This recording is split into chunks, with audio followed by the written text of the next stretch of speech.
Today we're going to be talking about how to calculate a monthly budget. This is going to be a very simple budget. There are many different ways that you can go about doing this and many more detailed ways that you can. But for the purposes of this video, just to kind of get you started in your budgeting process, we're going to keep it very simple. So keep that in mind as I go through these examples. So step one is to calculate your monthly income.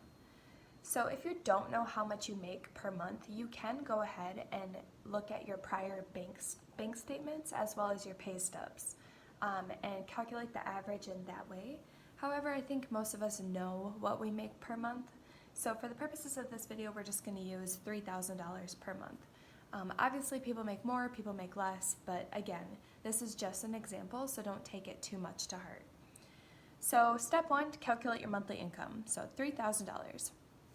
And step two is going to be to calculate your monthly expenses. We're going to break down monthly expenses into two different categories. The first category is going to be your fixed expenses. So these are expenses that you know you're going to be paying that amount every single month. So whatever expenses you have that you pay every single month the exact same amount, go ahead and write them down under this category. So here are the ones that I came up with for fixed expenses. So rent is $850, car $250, internet $35, insurance $100, loan payment $200, cell phone $25. So obviously you may have different categories under this fixed expense category, and that's okay. So just go ahead and write those all out. And then you can go ahead and write down your variable expenses. So these are expenses that change month per month. These are expenses that you don't have like a fixed amount that you for sure pay.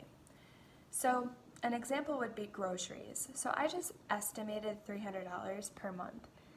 If you don't know how much you make or how much you spend in groceries per month, you can go ahead and look back in your prior bank statements or your credit card charges or whatever they may be and look at how much you have spent over an average period of time. So for example, you can add up all of your grocery expenses over the past 3 months and then divide that number by 3.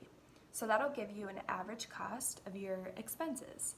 For me, I just kind of know that I spend around $300 a month, so that's the number that I'm using for this video. All of the categories under this variable expense category are all going to be ones that you can calculate if you would like to, and obviously you may have different categories than what is on this sheet of paper. So here are the variable expenses that I came up with. So the fun variable expense is just to kind of allocate for the category or the expenses that you don't necessarily know for sure throughout the month. Like if you want to go bowling or if you want to go skydiving, that would be a lot of money, but just a couple examples under the fun category. And then fudge is just kind of the category where you're like, oh, I forgot about this. So you're just kind of giving yourself a little bit of a buffer to work with throughout your monthly budget. So then you're going to go ahead and total your fixed expenses and your variable expenses. And that total is $2,060. So step 3 is to subtract your expenses from your income. So that would be $3,000 minus $2,060, and that's going to give us $940 that is not allocated to expenses for the month.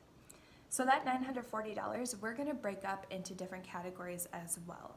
And that is step 4, which is to allocate the remaining amount that you have left every month. So here I went ahead and did that, and I have different categories that I typically save for throughout the month. So your categories may be different, but that's kind of what I do, is go ahead and allocate that remaining amount into these different categories.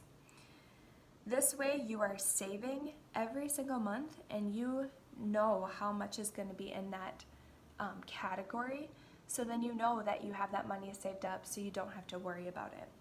And this budget method is the $0 remaining budget method. So your monthly income right here is going to be subtracted by these two total amounts, and it's going to amount to $0 at the end of the month. And that is what you want to do and what you want to stick to, because you don't want any money left over, because typically that money will just end up getting spent, forgotten about, or whatever the case may be. So this is a very simple budget, and it's very easy to do. You can just go ahead and write it all out exactly the way that I did this and stick to it every single month, and then that way you're making sure that your expenses are less than what your monthly income is, so you don't ever overspend.